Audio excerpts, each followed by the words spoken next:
Welcome to the Global Intelligence Weekly Wrap-Up, the podcast where open source reporting meets expert analysis. This week, Neil Bisson, the director of the Global Intelligence Knowledge Network and retired CSIS intelligence officer, takes you through a series of intelligence and national security cases. We begin in New York, where the U.S. Secret Service dismantled a sprawling illicit telecom network near the United Nations General Assembly. From there, we turn to the United Kingdom, where Sir Richard Moore, the outgoing head of MI6, delivered a pointed farewell speech naming Russia, China, Iran, and Islamist terrorism as Britain's greatest intelligence threats. We'll also do a deeper dive into MI6's bold launch of a dark web portal called Silent Courier, a digital walk-in office designed to attract news sources from around the globe. In Austria, an energy executive has been fired over alleged links to Russian intelligence. This is a case that raises some troubling questions about insider threats within critical industries. Then to Taiwan, where 4 former ruling party officials were convicted of spying for China, a reminder of how deeply Beijing seeks to penetrate democratic institutions. Neil tells us what this could mean for Western nations. We also cover the indictment of an American and an Israeli accused of espionage on behalf of Iran, a rare case that underscores how human intelligence operations are becoming increasingly transnational. And finally, here in Canada, CSIS and the RCMP are warning Parliament that outdated laws on lawful access are undermining their ability to investigate terrorism, espionage, and foreign interference. Stay with us as we break down these stories and explore what they mean for intelligence, democracy, and national security in Canada and beyond. Are you ready? Then let's dive in.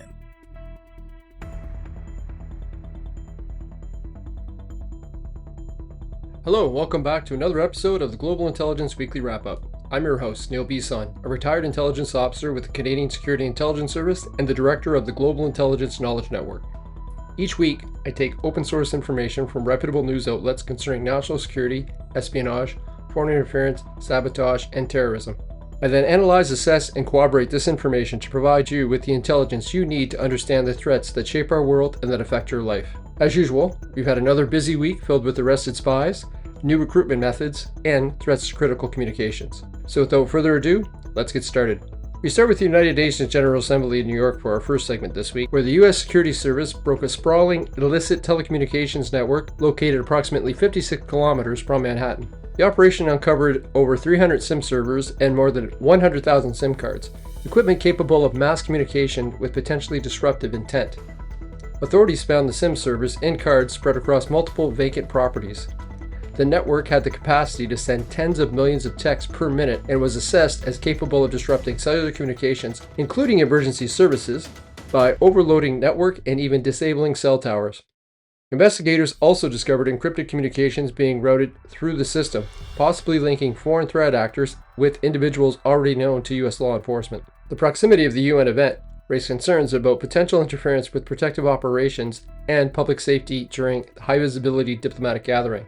SIM farms, which are large operations using many SIM cards to generate large volumes of text and calls, are increasingly recognized globally as a risk vector for fraud, harassment, disinformation, and cyber attacks. High-stakes events, like the UN General Assembly, tend to draw increased scrutiny and security vulnerabilities. Digital infrastructure has become a frontier in national security, with telecommunications and mass messaging platforms forming new terrain for threats. Similar operations have been uncovered in other parts of the world, often tied to organized crime and state actors. Cybersecurity analysts have described the New York network as well-funded and sophisticated. Observers stress that while modern telecom networks incorporate resilience measures, the potential to overwhelm systems with mass messages or attack is real. Experts argue that the ability to send large, anonymous, encrypted communications make detection and prevention harder. Legal scholars and policymakers highlight the tension between surveillance for security and privacy rights, especially with no arrests announced yet and many open questions about who is behind the network. The dismantling of this illicit telecom network near New York stands as a reminder that physical and digital infrastructures converge in national security. Threats no longer come through traditional espionage or digital hacks, but through mass communication capabilities capable of undermining both everyday safety and major diplomatic events. As the investigation proceeds, its outcomes will likely form how security agencies guard against telecommunications-based threats in public safety and crisis moments. Imagine if a coordinated cyber attack on critical infrastructure was followed up by a massive shutdown of major telecommunications. The combined effect could potentially cripple needed rescue and emergency operations sent to assist with whatever disaster or outage may have occurred, multiplying the panic and fear exponentially to the targeted population. These are the types of scenarios that the Canadian intelligence community needs to prepare for in a potential scenario where a foreign enemy state tries to cripple our critical infrastructure and communication systems simultaneously.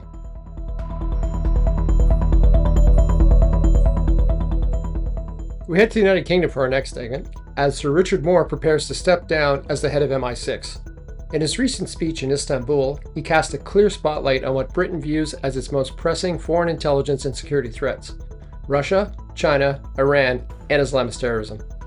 Moore's address outlines both existing dangers and those evolving in a more complex geopolitical landscape.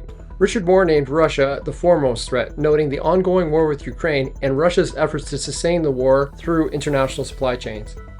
China was described as a dual-natured power, offering opportunity yet also posing a threat when it fails to observe established norms and engages in non-international violations or aids adversarial actors. Regarding Iran, Moore underscored concerns around Tehran's destabilizing regional role, its ambitions in nuclear technology, and coordinating with Russia. When it comes to Islamist terrorism, Moore acknowledged that groups like Al-Qaeda and the Islamic State, while degraded, are still seeking to rebuild, using technology to amplify radical ideologies, especially in online spaces.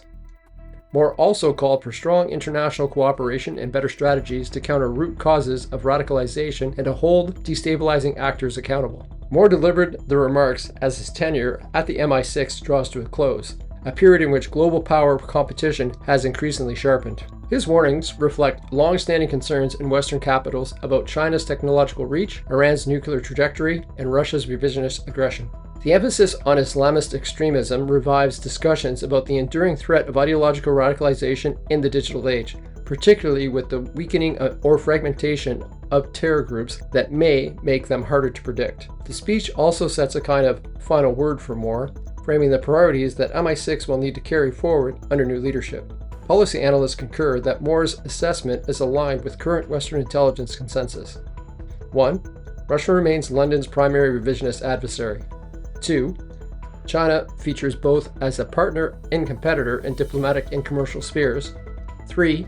Iran continues to destabilize via both direct and proxy means. And 4. Islamist terrorist groups persist as threats, especially through online radicalization, despite battlefield setbacks. Observers also note that the next MI6 chief, Blaise Mecherili, will inherit an agenda heavily shaped by these priorities, with particular pressure to enhance technological capabilities and intelligence partnership. Richard Moore's speech solidifies Britain's current threat perception, a blend of state-based rivalry, regional destabilization, and non-state ideological violence. The clarity and urgency of his warnings leave little doubt about the direction MI6 will follow in his coming chapter. As Moore hands over the reins, the challenges are defined.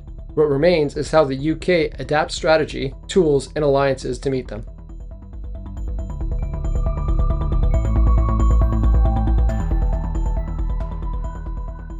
We now dive into the main story this week, concerning how MI6 has taken a bold step into the digital world of espionage with the launch of a dark web portal called Silent Courier. The platform is designed to allow people from around the world to securely and anonymously provide information to MI6, signaling a major modernization of how Britain collects intelligence in the digital age. At its core, Silent Courier is about lowering the risk for those who might want to share information but fear exposure. The dark website is accessible only through secure VPNs and devices unconnected to a person's identity. By providing these instructions publicly, MI6 is encouraging potential whistleblowers, insiders, and informants to reach out in ways that protect their safety. It's a recognition that traditional recruitment methods, face-to-face meetings, embassy walk-ins, are not always viable in authoritarian states with aggressive counterintelligence services. But this innovation comes with significant risks. For every legitimate source who might use the system, there's also the possibility of hostile actors submitting disinformation or even trying to compromise the platform itself. Verifying the credibility of anonymous tips becomes a constant challenge, and MI6 will have to walk a fine line between accessibility and operational security. The move builds on a wider intelligence collection global trend. I have previously discussed on the podcast how the CIA experimented with digital recruitment campaigns in 2023, using social media videos in Russian to encourage disaffected officials to come forward. Given how entangled our daily lives have become with social media and communications via cellular internet connections, this evolution is not only understandable, but required. Intelligence organizations need to recruit in the ways that allow them to most likely identify and communicate with potential contacts and sources, while maintaining a high level of confidentiality and protecting the safety of the operation and the source. As such, European intelligence services have leaned heavily on open source collection in recent years. Silent Courier pushes things further by moving into the anonymity of dark web to broaden MI6's pool of potential assets. The UK government has framed the project as a proactive modernization of national security. Outgoing MI6 Chief Sir Richard Moore stressed the need for intelligence agencies to adapt to a world where threats are diverse and technology-driven. Analysts say the system could provide valuable insights, but they caution about the dangers of misinformation and exploitation. But any intelligence officer knows that these are the same concerns in any potential recruitment and source management operation. Silent Courier represents the future in espionage, a digital walk-in office that underscores how intelligence collection is changing. It offers both enormous opportunity and significant risk, as are all things in espionage and intelligence collection. How MI6 manages this balance will determine whether it becomes a groundbreaking success or a potential cautionary tale for modern intelligence agencies.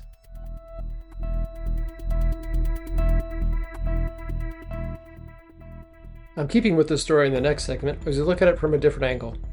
This segment will focus on the political and strategic context behind the launch of Silent Courier.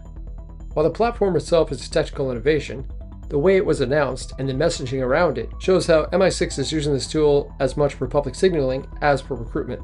In his final public speech as MI6 Chief, Sir Richard Moore unveiled Silent Courier from Istanbul. He wasn't just appealing for potential spies to come forward, he was also sending a message to UK's adversaries.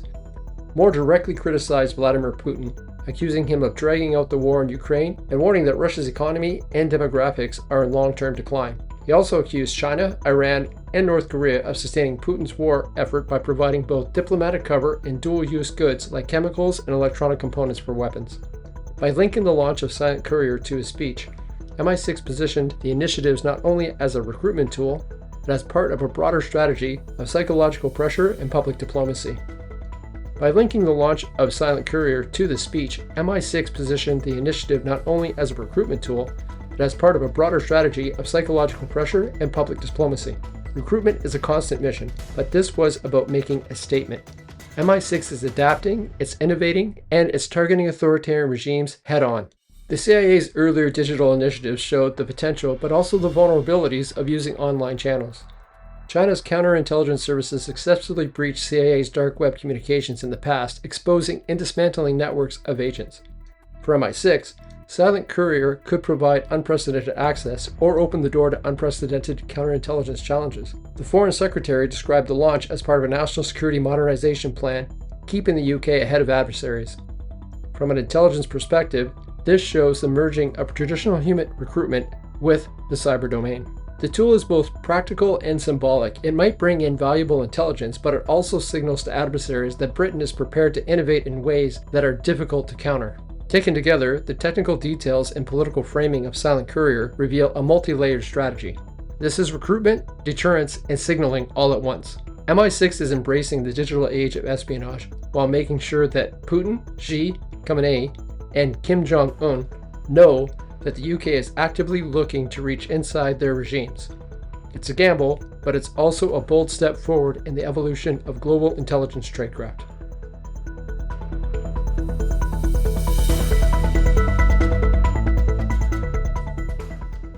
We head to Vienna, Austria for our next segment, where energy giant OMV has dismissed a senior executive following allegations that he was involved in espionage for Russia. The move has triggered diplomatic repercussions and raised questions about risk management in critical sectors of the energy and chemicals industries. The executive was terminated immediately after an internal and intelligence-led investigation uncovered meetings with a Russian diplomat suspected of affiliation with the FSB, Russia's domestic intelligence service. Austria's counterintelligence agency had monitored the individual for months.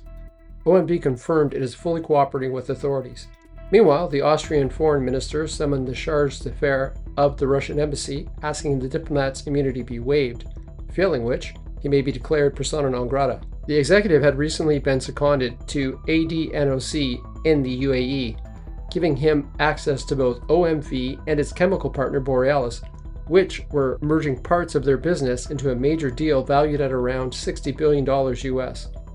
It is alleged that the executive relayed information to the diplomat during meetings in Vienna about both OMV's own operations and those upcoming under the merger.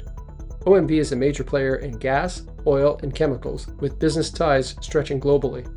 The merger between OMV's and ADNOC's olefin operation, Borealis, represents a large-scale industrial and commercial partnership, making sensitive business and technical data potentially valuable. Austria's history of neutrality and its energy dependence have long made it a focal point for Russian interests. This incident adds a growing pattern in Europe of concerns over industrial espionage, especially in the energy sector, where technology know-how, resource flows, and supply chain information are critical.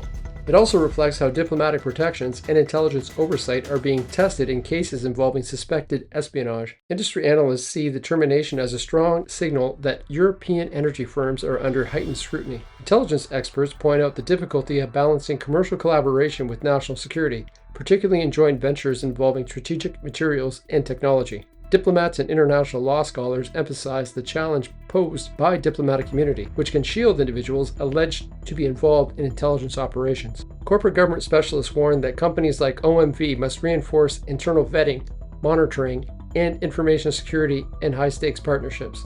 The dismissal of the OMV executive over alleged links to Russian intelligence underscores the growing interconnection between commerce, diplomacy, and espionage. For Austria, and for companies operating in strategic industries globally, this episode highlights the importance of robust oversight, vigilance against insider risk, and the diplomatic tightrope when intelligence and industry intersect.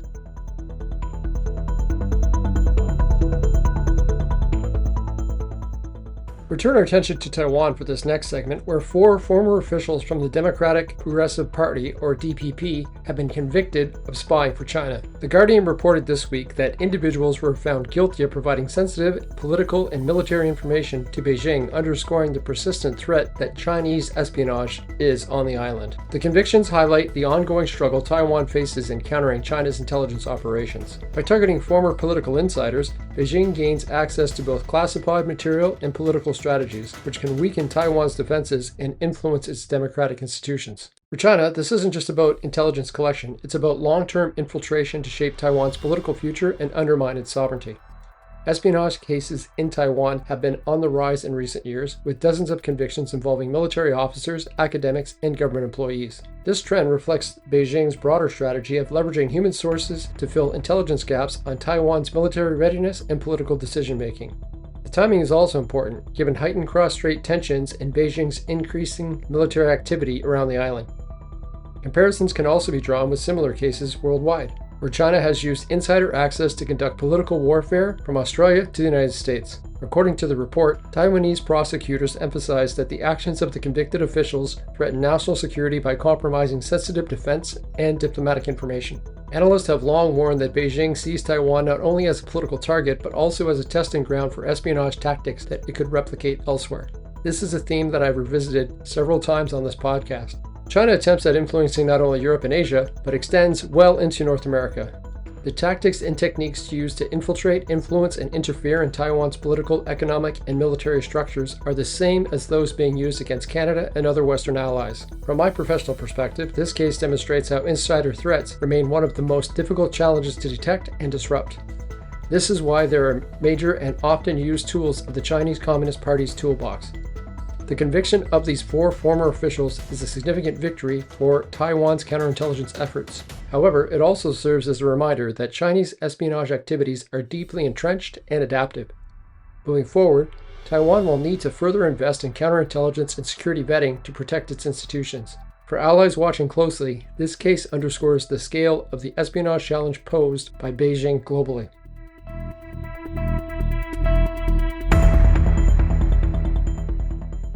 Our next segment comes from a CNN report concerning both an American and Israeli citizen who have been charged with espionage on behalf of Iran. The charges allege that the pair provided sensitive information to Tehran, highlighting Iran's expanding reach and its willingness to recruit individuals far beyond its borders. The case underscores the risk posed when Iranian intelligence successfully recruits nationals from countries outside its traditional sphere of influence. By targeting Americans and Israelis, Tehran gains not only intelligence but also an operational advantage: individuals with access, mobility, and potential cover in allied nations. From a counterintelligence perspective, this demonstrates how adversarial states exploit ideological, financial, or coercive levers to turn individuals into assets. Iran has long been active in intelligence operations across the Middle East, but this case illustrates a more globalized approach. Recruiting foreign nationals allows Tehran to bypass many of the security filters that might catch agents with more obvious ties to Iran.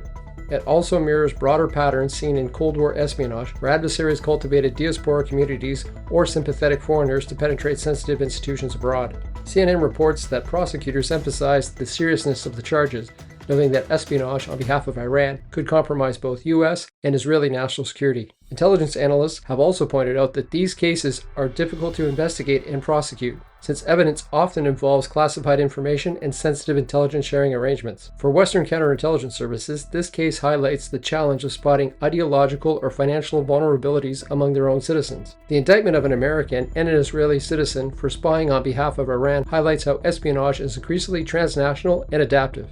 The day of the human source as a viable intelligence asset is far from over, despite the increased emphasis on cyber operations and cyber espionage. Human source recruitment is not limited to state rivals operating within their own regions, but involves the recruitment of foreign nationals with valuable access. For Western governments, this case serves as a warning. Adversaries like Iran will continue to test defenses, making vigilance and strong counterintelligence capabilities essential. My University of Ottawa online course, The Psychology Behind Human Sources and Intelligence Collections, deals specifically with the motivations used in identifying and recruiting human sources, spies, assets, and agents. I'll leave a link in the transcript for anyone interested in joining the course.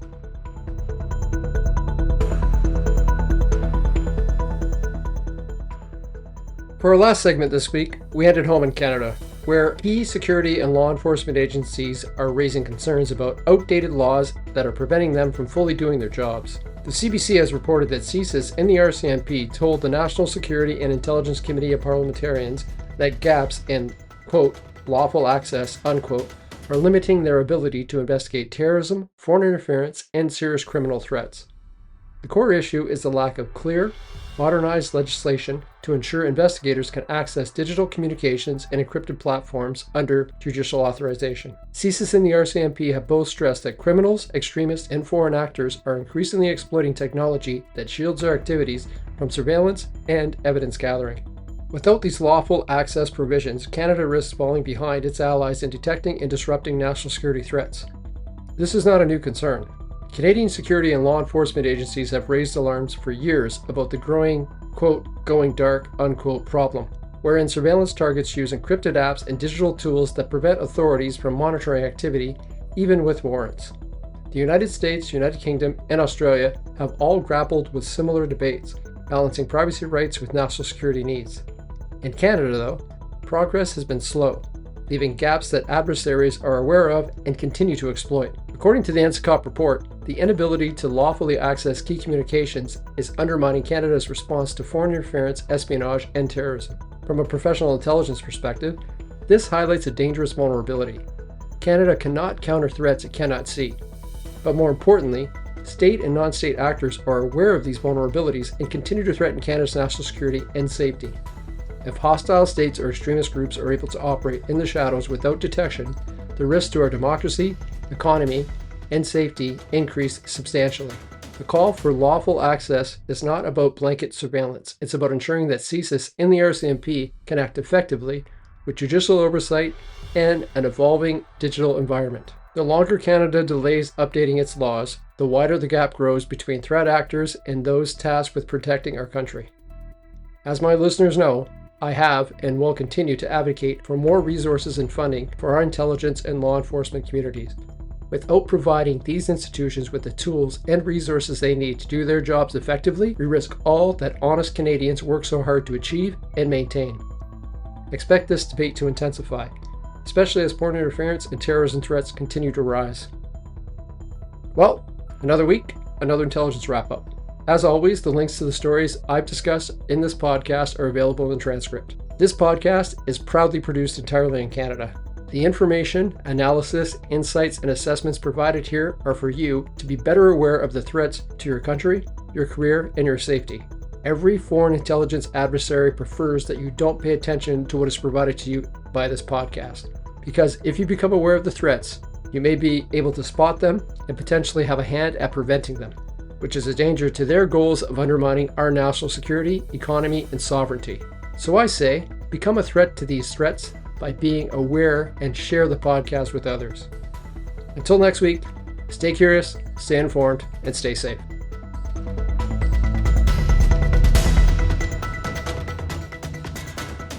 That wraps up this week's Global Intelligence Weekly Wrap-Up. Thank you for joining us. We explored the dismantling of a massive telecom network near the UN General Assembly in New York, Richard Moore's final speech as MI6 Chief, and the bold launch of the Silent Courier dark web portal. We examined the firing of an Austrian energy executive over alleged Russian espionage links, the conviction of 4 former Taiwanese officials for spying on behalf of China, and the indictment of an American and an Israeli charged with working for Iran. We closed with CSIS and the RCMP's warnings that outdated laws are undermining Canada's ability to counter foreign interference, terrorism, and espionage. Each of these cases illustrates how espionage, sabotage, and foreign interference are no longer distant problems. They shape our world today and demand constant vigilance. Producing this podcast takes significant research, assessment, and analysis to provide you with a clear intelligence perspective. If you find value in this work, please consider supporting the channel through Buzzsprout. Your contributions help sustain the effort and expand our reach. Don't forget to subscribe, like, share, and leave a review. It's the best way to grow our community of informed listeners. And if you'd like to dive deeper into intelligence topics, head over to Neil's Substack page where he posts additional insights and analysis. Until next week, and as Neil always says, stay curious, stay informed, and stay safe.